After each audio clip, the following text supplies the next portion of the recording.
Hello out there, everyone. It's Mike McLean from the Section 8 Bible, the #1 book ever written for Section 8 landlords. All right, gang, I told you I'd be back this week with the follow-up end on how to screen Section 8 tenants, okay?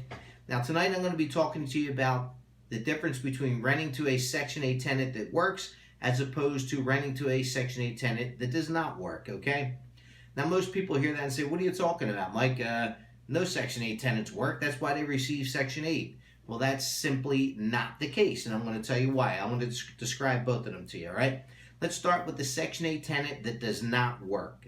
All right, let's say a lady moves in my property. She has 3 children. She has no income whatsoever. Doesn't work. Nothing, okay? On the first of every month, let's say the rent's $1,000. On the first of every month, I will get $1,000 deposited directly into my bank account. The tenant that's living there doesn't owe me a dime. No money comes from her. All right, now let's talk about the Section 8 tenant that does work. Section 8 will take all their bills into account, and let's say the same scenario, let's say it's $1,000 rent. Section 8 will look at their bills and say, okay, you work a little bit, you can afford to pay $150. So that's the tenant's portion, $150 of that $1,000.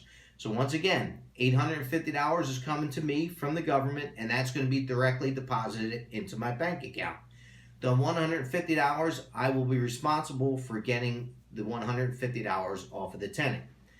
So me, just like everybody else, would think, well, if the tenant works, that's the tenant that I want to move in my house. You know, they're looking to better themselves. They got a job. They're trying to move up. They're trying to do this. They're trying to do that. They're going to, like I said, you would think they're going to take better care of your property. And that, again, simply is not the case, okay? I'm a numbers guy, so let's say the scale is from 1 to 10 on housekeeping, all right? Most of the time, 90% of my properties are a 5, which means I don't walk into them and say, oh my God, this place is beautiful. I can move right in here, and I don't open the door up and say, wow, this place is completely banged up. I got a whole hell of a lot of work to do in here, right? Now, they're the rare occasions. Sometimes I walk in and go, oh my God, it's beautiful. The other end of it, I walk in and say, Jesus Christ, I got a ton of work to do here, right? But most of the case, 90% of the time, it's a 5, which means right in the middle of the pack. So there's no difference, and I'm telling you from experience, there's no difference to renting a property to a Section 8 tenant that works as opposed to a Section 8 tenant that does not work. You're going to get your property back in the same exact condition on 90%, which is most of the time, okay? So what are the benefits to renting a house to a Section 8 tenant that works as opposed to a tenant that does not work?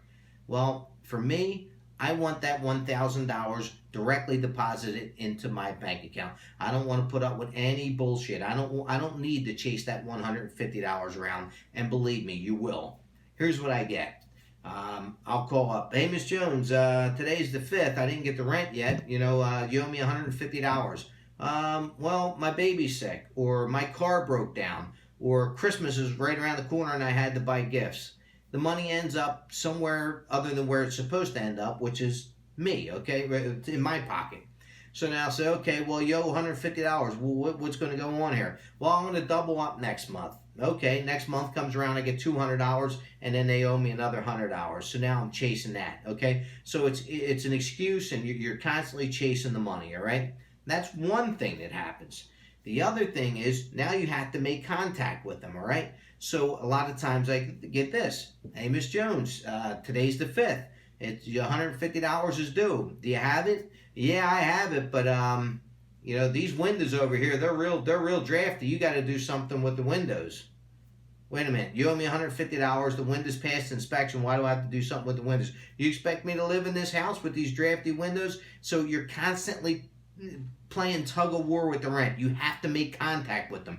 When you're getting $1,000 directly from the government, you know, you don't have to reach out and make contact to these people. You might go 2 years as you're signing a 2-year lease, you know, and you might only have to see them once during the 1-year inspection. But with the other one, every single month you're calling up for your rent, and they either have an excuse why they can't pay it, or they have a chore that you need to do. And it's odd because when they're paying that $150, they think that, you know what I mean, hey, now you got to do something for that. Now, I need value for this $150. You got to come out to my house and, you know, mop the floors or do something before I give it $150. So it's all it does is turn into a complete argument, as opposed to when I'm getting $1,000 from the other tenant that, you know, doesn't work, it's going directly into the bank account. I don't have no problems with it. So, you know, if I got 3 tenants standing in front of me and all 3 of them had 3-bedroom packets, 2 of them work, 1 doesn't work, I'm taking the tenant that does not work all the time, every time, okay?